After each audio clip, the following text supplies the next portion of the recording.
Welcome, Master! You can't imagine how glad we are to see you.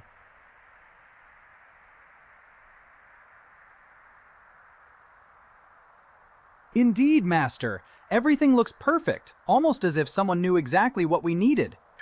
It's a sign that he foresaw everything. If only the people knew that he is the true King of Israel, they would rise against Rome tonight. Simon, this is not a time for battle. It's a feast, not a revolt. But what if something is about to happen tonight? Something we don't yet understand. Master, can we help you somehow? What is the bowl and the water for? Lord, what are you doing?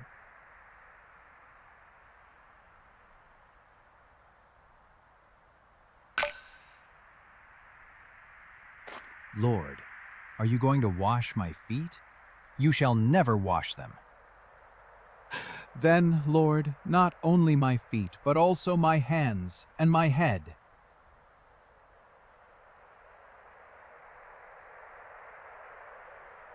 What do you mean, Master? Are you suggesting that one of us is not worthy to have his feet washed?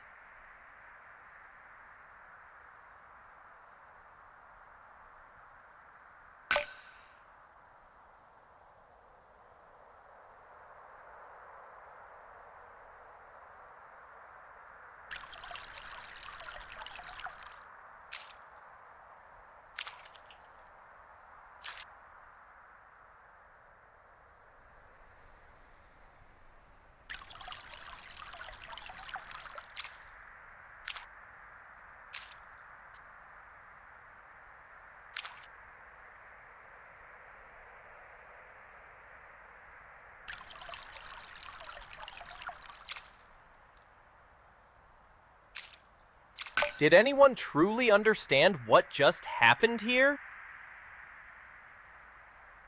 Lord, is it I? None of us would ever do such a thing. Right? Ask him, John. Who does he mean? Lord, who is it? No, I won't listen to this any longer. I'm going out. I need air. What just happened? Where did he go? Maybe he went to get something for the feast.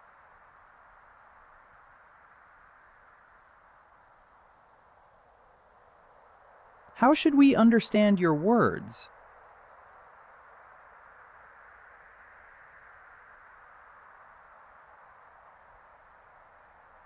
Jesus took bread, lifted it, and gave thanks, saying, "Take and eat. This is my body, which is given to you." I don't understand Greetings, it all, friend. but I feel it is holy. The Master truly speaks of himself, of his own. I am not worthy, Lord, and yet you give it to me. This is the covenant, the new covenant spoken of by the prophets. This is more than a ritual of Passover. This is his way to remain with us forever. Not the sword, nor power. This is his victory. As Moses gave manna, so he gave the bread from heaven. On the first day of the festival of unleavened bread, the disciples came to Jesus and asked, "Where do you want us to make preparations for you to eat the Passover?" He replied, "Go into the city to a certain man and tell him, 'The teacher says, my appointed time is near. I am going to celebrate the Passover with my disciples at your house.'" So the disciples did as Jesus had directed them and prepared the Passover. When evening came, Jesus was reclining at the table with the 12. And while they were eating, he said, "Truly I tell you, one of you will betray me." They were very sad, and began to say to him one after the other, "Surely you don't mean me, Lord."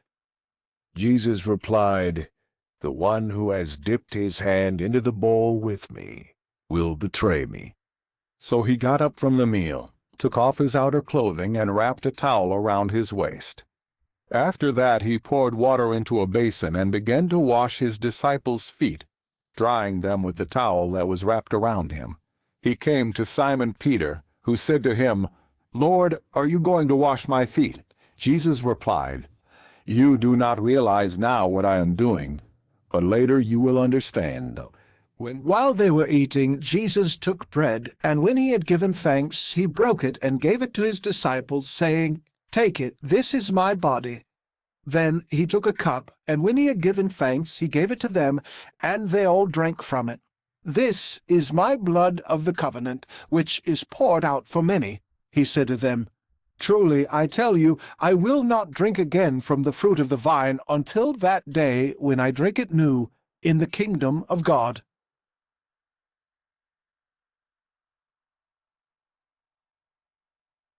Master, I see you looking at me more intently than at the others. Is something wrong? Lord, with you I am ready to go to prison and to death.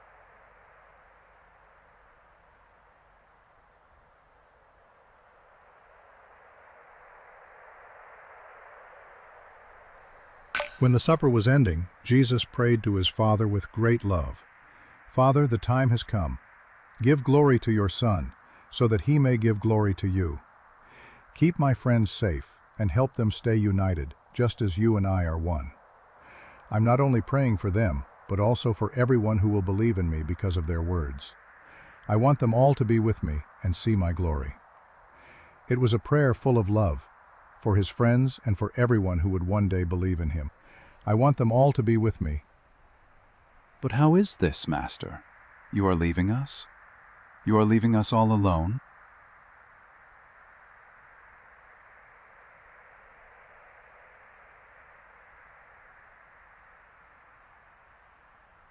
Who are you speaking of, Master? There is no one besides you. Without you, we cannot manage.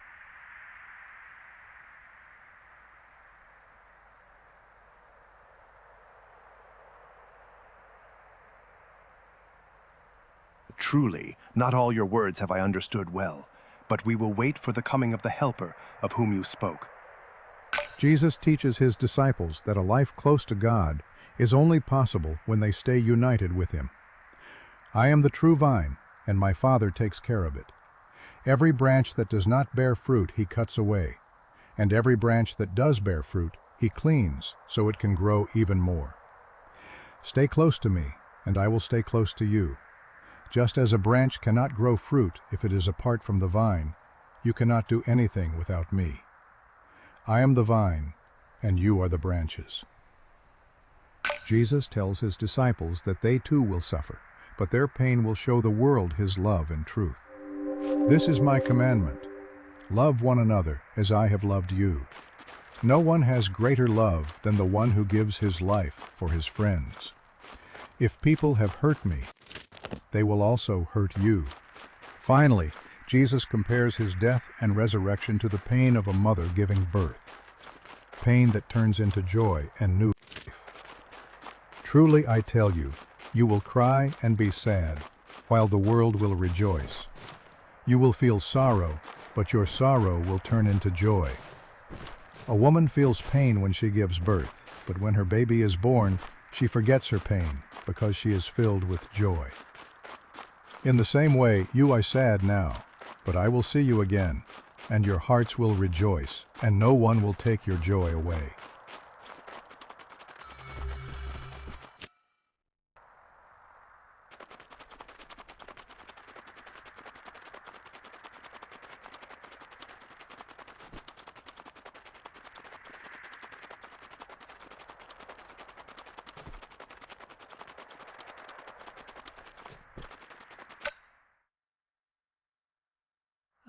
I hope we are going in the right direction. Don't complain. Over there, on the left, you can see the olive trees that grow only on this part of the slope. Yes, it seems you're right. We've finally made it. Good thing we walked with him.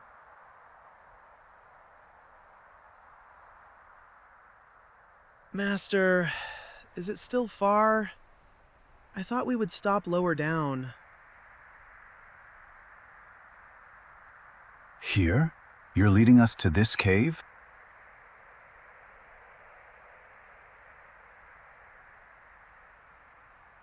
Looks like a place that has offered shelter often. You can even tell someone... That's good. If shepherds have used this grotto, then it must be safe. And It's cooler inside than outside. It's a good...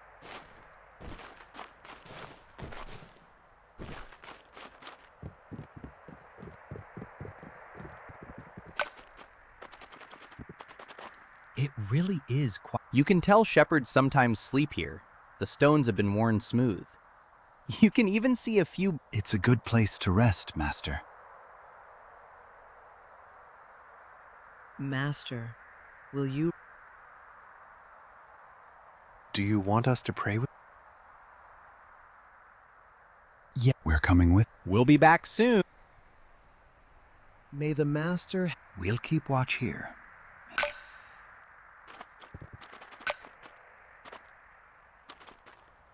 Master. Is everything all right? Master, is there anything we can do to help? All right, Master. We will keep watch.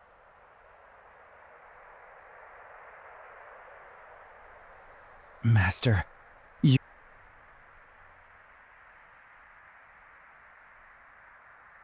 Is that why you want us to keep watch? So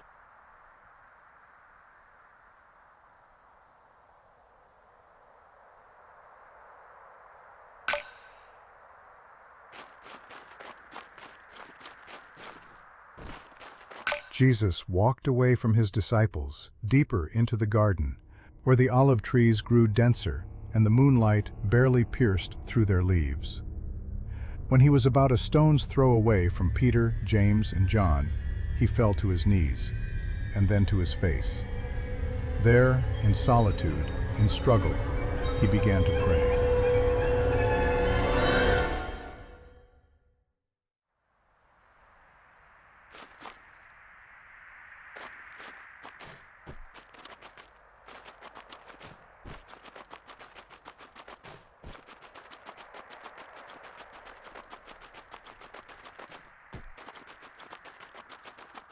And again you fight, Son of Man. Does it never tire you? Are you afraid? Look at them. This is only an echo of the whips that will tear your flesh. Do you really want to go through this for them? No one will appreciate it. No one will understand. People will forget. As quickly as they always do. One step back, and it's all over. One step. That's all. And yet you could have the kingdoms of the world, if only you wanted.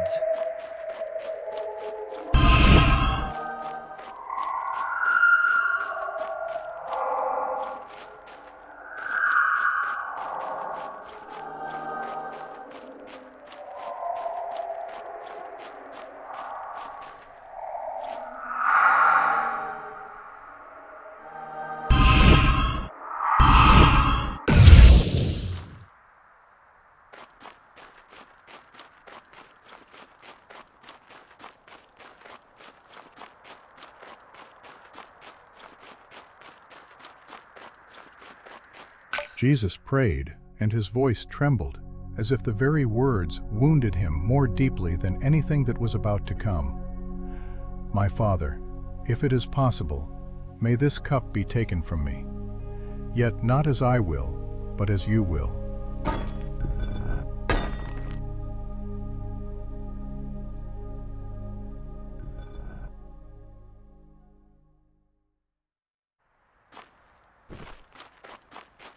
Rome, a power you cannot break with a single word. They will not yield.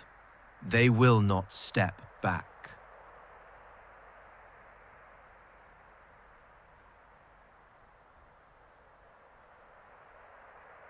You know their brutality. You've seen their executions. And yet you walk straight into their hands. Why?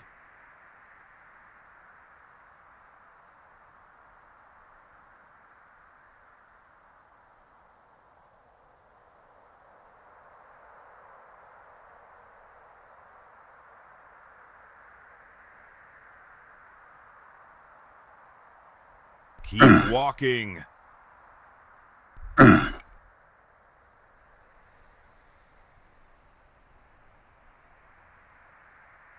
Do you think your disciples will stand by you? Do you see any of them here? Don't stray from the path. No, they have already fled in their hearts.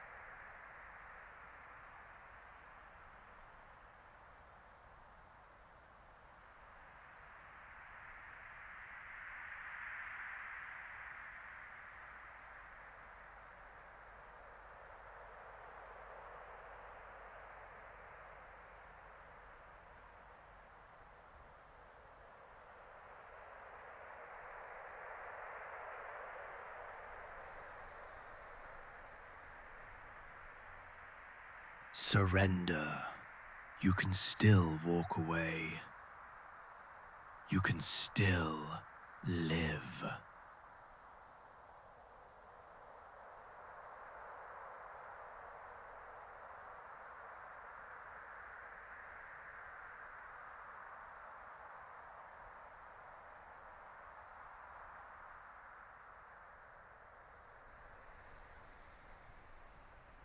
Or just speak the word. One, and legions of angels will crush this world to dust.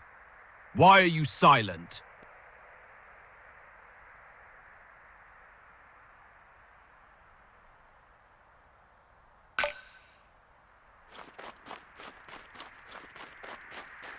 Jesus prayed a second time. His steps were heavier than before, as if every movement demanded great effort. He lifted his gaze toward heaven, and the words flowed from his heart like a bitter truth that must be accepted. My Father, if it is not possible for this cup to be taken away unless I drink it, may your will be done.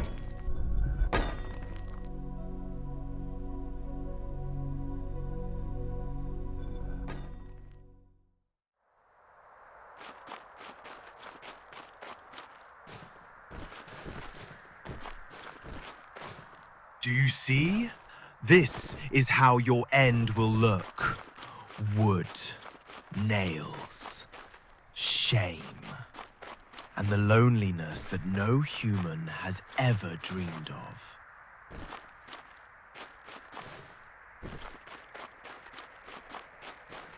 Does your father really condemn you to this? To this? To a pain that even your beloved cannot bear to look upon?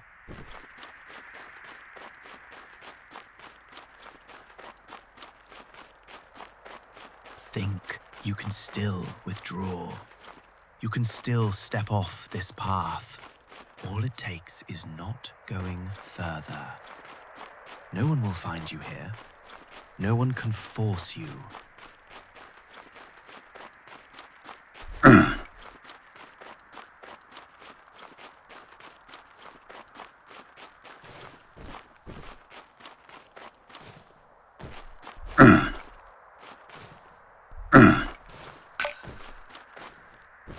For the third time, Jesus paused among the olive trees. His face looked more exhausted, and his eyes were filled with tears.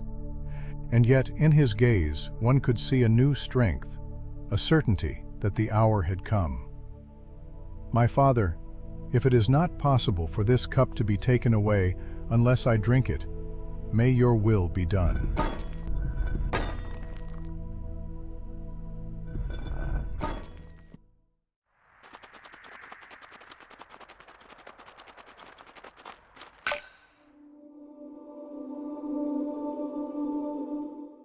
Lord, you are not alone.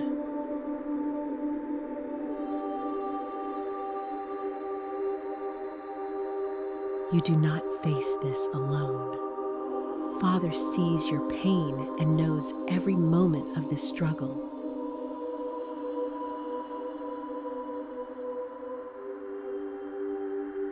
Have faith, not doubt.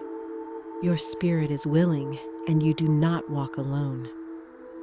Father is with you, guiding each step toward redemption.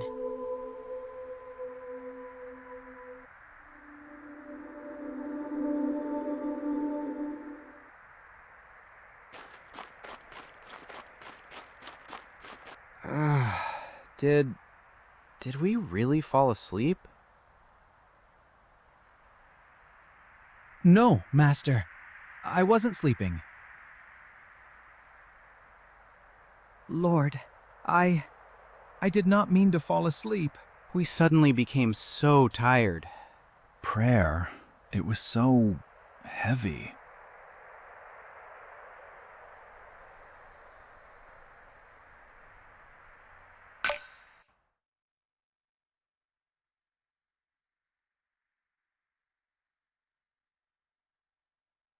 Then Jesus went with his disciples to a place called Gethsemane, and he said to them, "Sit here while I go over there and pray."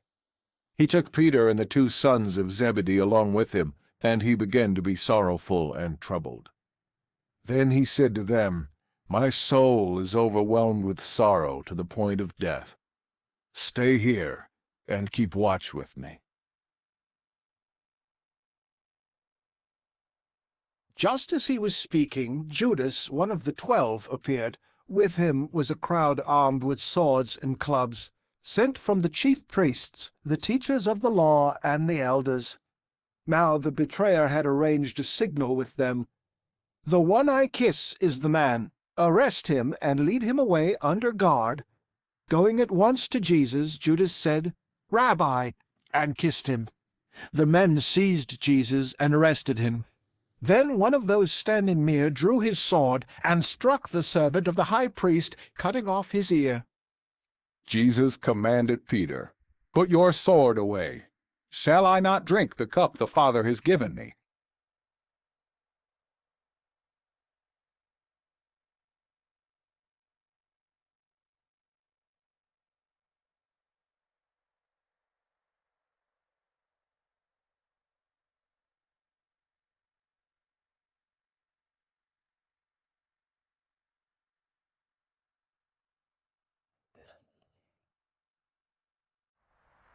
Judas had come with a band of soldiers and temple officers, carrying lanterns, torches, and weapons.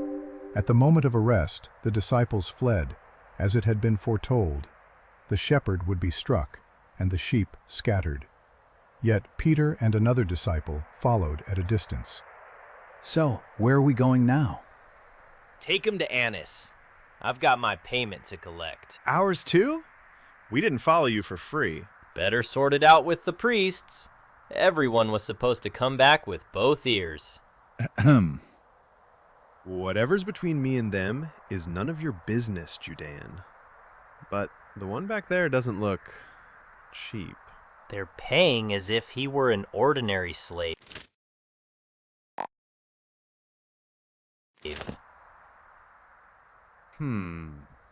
I thought they'd value him higher. I didn't expect it to look like this.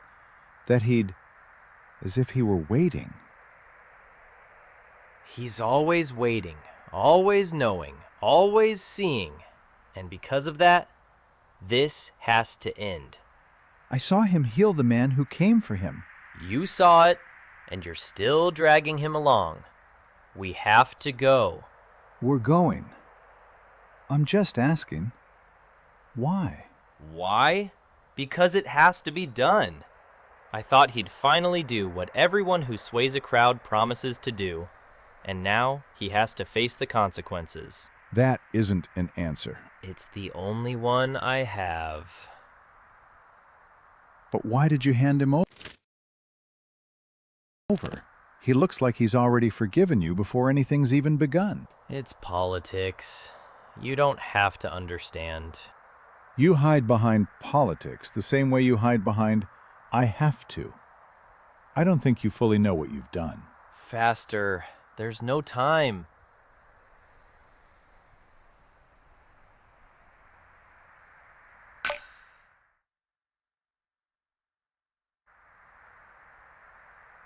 It was night, deep night, after the supper during the Passover feast.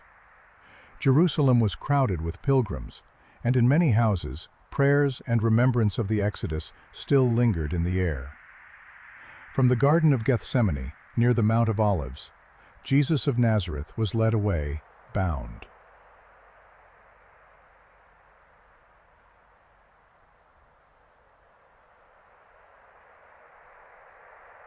The city is full of people. It's always like this at Passover. That's why we take the side streets. If someone recognizes him, there'll be chaos. Is that him? The one who taught in the temple? The very same. A Galilean. Everyone talks about him. Some say he's a prophet. And others, the Messiah. That's why he can't walk freely.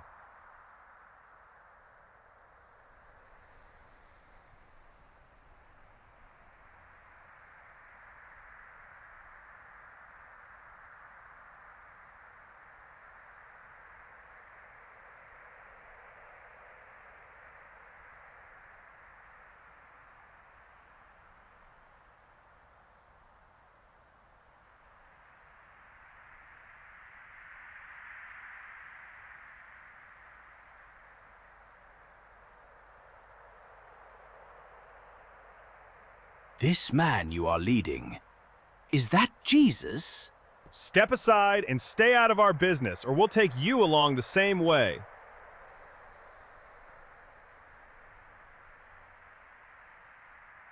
Jesus was taken first to Annas, the former high priest and father-in-law of Caiaphas, whose influence among the priests remained strong. The courtyard of the high priest's house was lit. Servants and guards gathered in the night air. And so the first questioning began, only the beginning of that long night. We have brought Jesus of Nazareth. Bring this man closer. Let him stand before me. At your command. So you are the one the people speak of. I ask you about your disciples and about your teaching.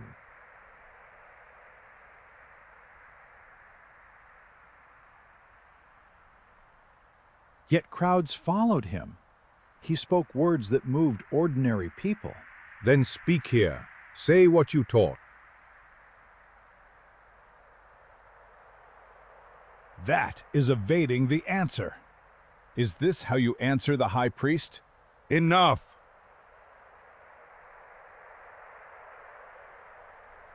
He does not answer as a guilty man. No decision will be made here. His case is too serious. Bind him and send him to Caiaphas.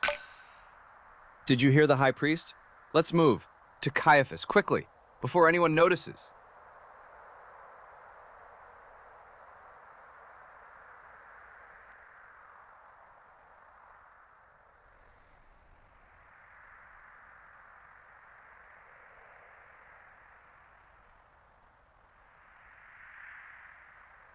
Who goes there this hour? Why in such haste? It is Jesus of Nazareth, brought from high priest. Much has been said of his teaching. Did he truly draw such a crowd?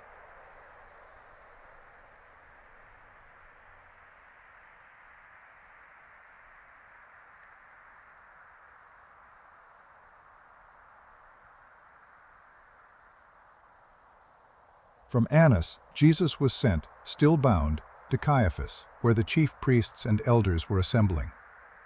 Inside, they sought testimony and questioned him. Outside, in the courtyard, Peter stood among the servants and guards, warming himself by the fire, while the night pressed on toward the cockcrow. Stand before the council, Jesus of Nazareth. We have heard many things spoken about you.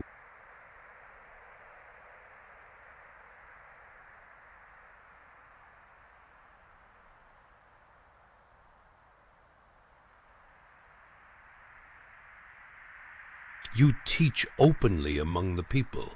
You speak in synagogues and in the temple. Tell us plainly, what do you teach?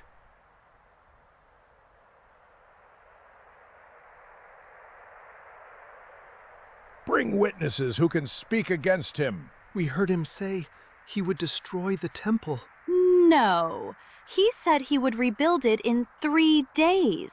Did he really say such things? Incredible that the crowd listened. Their testimony does not agree. Is it true that he speaks so openly about his authority? Do you have other witnesses? We heard him teach in the synagogues and the temple. Many believed in him. We must know if he claims to be God. We cannot let this go unchecked. I swear before God we will now hear the truth. Are you the Messiah, the Son of God?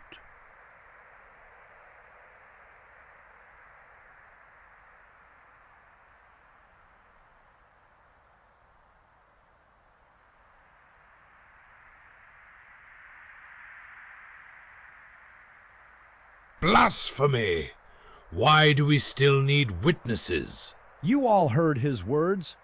He places himself beside the Most High. You have heard it yourselves. He has spoken against heaven. By our law, he deserves death. But we have no authority to carry it out. Take him away. At dawn, bring him to the governor. To Pontius Pilate. Keep him bound. Wait. I recognize Let him be you. punished! I saw you with the one seized. You are Let him with this suffer Jesus for of his lies. Nazareth, aren't No. you? It's not true. I do not know this man.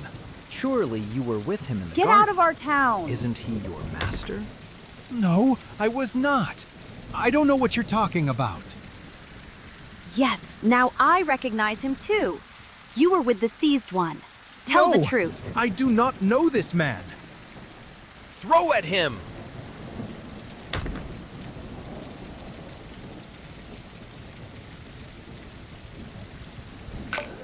Then the Jewish leaders took Jesus from Caiaphas to the palace of the Roman governor. By now it was early morning, and to avoid ceremonial uncleanness, they did not enter the palace, because they wanted to be able to eat the Passover. Then the whole assembly rose and led him off to Pilate.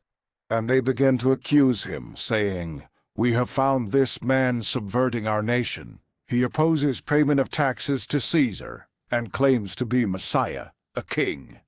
So Pilate asked Jesus, "Are you the king of the Jews?" "You have said so," Jesus replied. Then Pilate announced to the chief priests and the crowd, "You brought me this man as one who is inciting the people to rebellion. I have examined him in your presence and have found no basis for your charges against him. Neither has Herod, for he sent him back to us. As you can see, he has done nothing to deserve death. Therefore I will punish him and then release him." Now it was the governor's custom at the festival to release a prisoner chosen by the crowd. At that time they had a well-known prisoner whose name was Jesus Barabbas. So when the crowd had gathered, Pilate asked them, "Which one do you want me to release to you, Jesus Barabbas or Jesus who is called the Messiah?" For he knew it was out of self-interest that they had handed Jesus over to him. "Don't have anything to do with that innocent man, for I have suffered a great deal today in a dream because of him." But the chief priests and the elders persuaded the crowd to ask for Barabbas and to have Jesus executed. "Which of the two do you want me to release to you?" asked the governor. "Barabbas," they answered. "What shall I do then with Jesus who is called the Messiah?" Pilate asked. Then they answered, "Crucify him." "Why? What crime has he committed?" asked Pilate. But they shouted all the louder, "Crucify him!" When Pilate saw that he was getting nowhere, but that instead an uproar was starting, he took water and washed his hands in front of the crowd. "I am innocent of this man's blood," he said. "It is your responsibility." All the people answered, "His blood is on us and on our children." Then he released Barabbas to them. Then Pilate took Jesus and had him flogged. The soldier twisted together a crown of thorns and put it on his head. They clothed him in a purple robe, and went up to him again and again, saying, "Hail, King of the Jews!" And they slapped him in the face. Once more Pilate came out and said to the Jews gathered there, "Look, I am bringing him out to you to let you know that I find no basis for a charge against him." When Jesus came out wearing the crown of thorns and the purple robe, Pilate said to them, "Here is the man!" As soon as the chief priests and their officials saw him, they shouted, "Crucify! Crucify!" But Pilate answered, "You take him and crucify him." The Jewish leaders insisted, "We have a law, and according to that law he must die because he claimed to be the Son of God." When Pilate heard this, he was even more afraid. And he went back inside the palace. He asked Jesus, "Where do you come from?" But Jesus gave him no answer. "Do you refuse to speak to me?" Pilate said. "Don't you realize I have power either to free you or to crucify you?" Jesus answered, "You would have no power over me if it were not given to you from above. Therefore, the one who handed me over to you is guilty of a greater sin." From then on, Pilate tried to set Jesus free, but the Jewish leaders kept shouting, "If you let this man go, you are no friend of Caesar. Anyone who claims to be a king opposes Caesar." When Pilate heard this, he brought Jesus out and sat down on the judge's seat at a place known as the Stone Pavement, which in Aramaic is Gabbatha. It was the day of preparation of the Passover. It was about noon. Pilate said to the Jews, "Here is your king." But they shouted, "Take him away! Take him away! Crucify him!" "Shall I crucify your king?" Pilate asked. "We have no king but Caesar," the chief priests answered.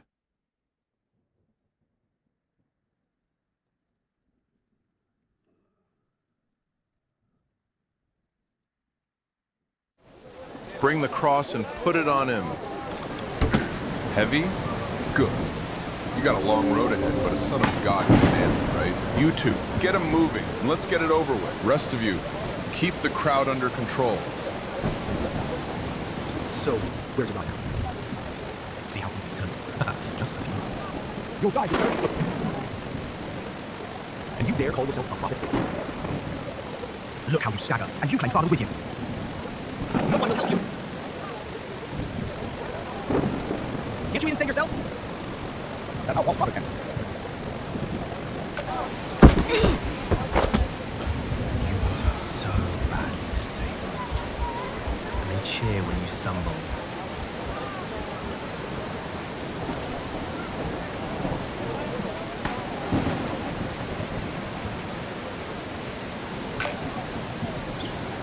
If you truly are the Son of God, prove it now. He saved others, but he can't save himself. This is the path of King Jesus. It's the path of defeated man. Where are your miracles now, Prophet of Galilee? Save yourself, you really have power.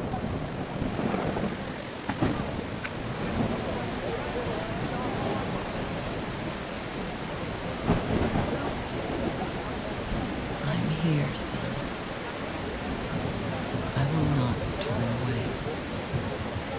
Where are your miracles now, Prophet of Galilee? Get away from him! Leave me alone.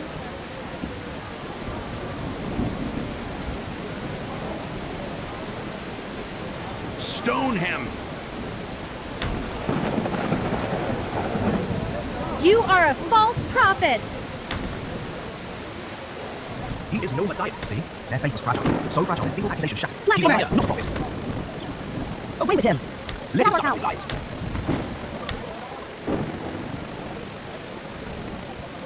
Let him be punished!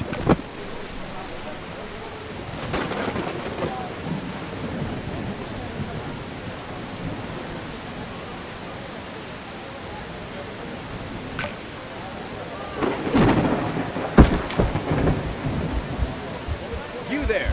Stop staring and help him with the cross. I don't know him, and You'll get to know each other on the way to the gate. Now go on, move!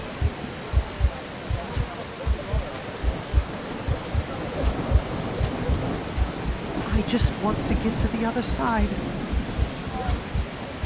The faster you help, the faster you'll get there.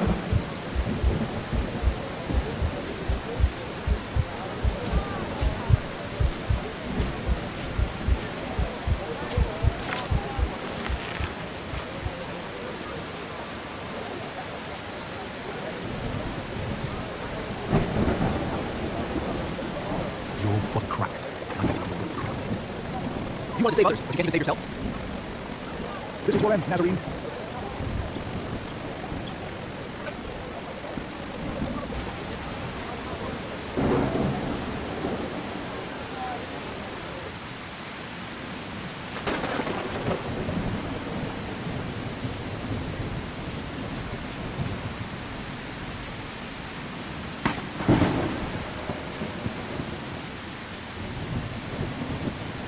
Do you hear me? So much stronger. I realize. said you were the son of God, so where is he now, Bellew?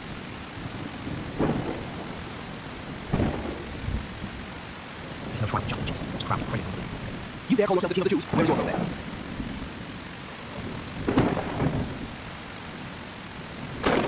This is no sacrifice. This is defeat. Your defeat.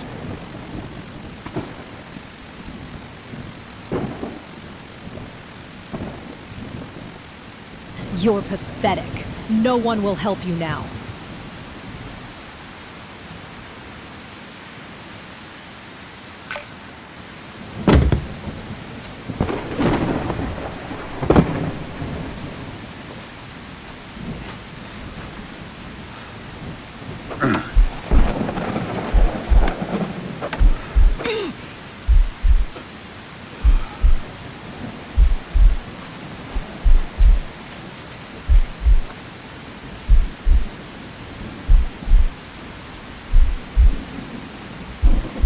Pull harder.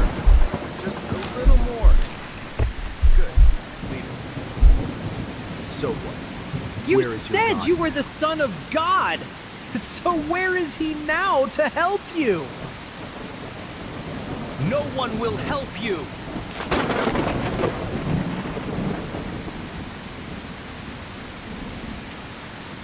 If you are the Messiah, save yourself and us. Do something, if you have the power. Do you not even fear God now? We are suffering justly, but this man has done nothing wrong. Are you sure about that? If he's punished like us, he can't be innocent. Jesus, remember me when you come into your kingdom. Truly, today you will be with me in paradise. Can't you even save yourself?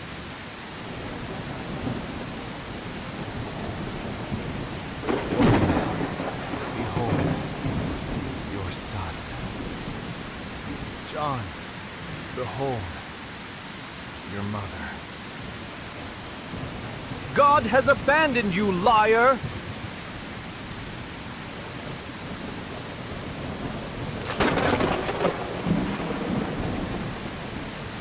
It's too early for a storm, isn't it?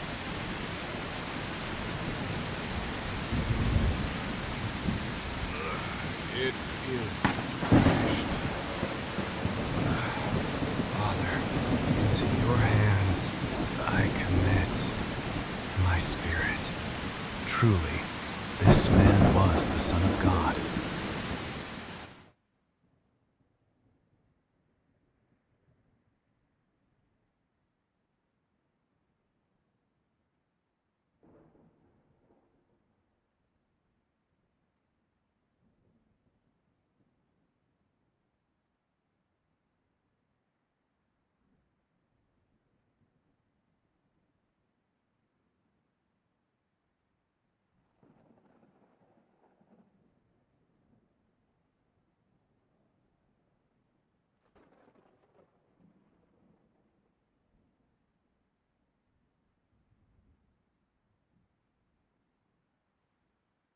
After the Sabbath, at dawn on the first day of the week, Mary Magdalene and the other Mary went to look at the tomb. There was a violent earthquake, for an angel of the Lord came down from heaven and, going to the tomb, rolled back the stone and sat on it. His appearance was like lightning, and his clothes were white as snow. The guards were so afraid of him that they shook and became like dead men. The angel said to the women, "Do not be afraid, for I know that you are looking for Jesus, who was crucified. He is not here. He has risen, just as he said. Come and see the place where he lay. Then go quickly and tell his disciples, he has risen from the dead and is going ahead of you into Galilee. There you will see him." When he had led them out to the vicinity of Bethany, he lifted up his hands and blessed them. While he was blessing them, he left them and was taken up into heaven. Then they worshipped him and returned to Jerusalem with great joy, and they stayed continually at the temple praising God.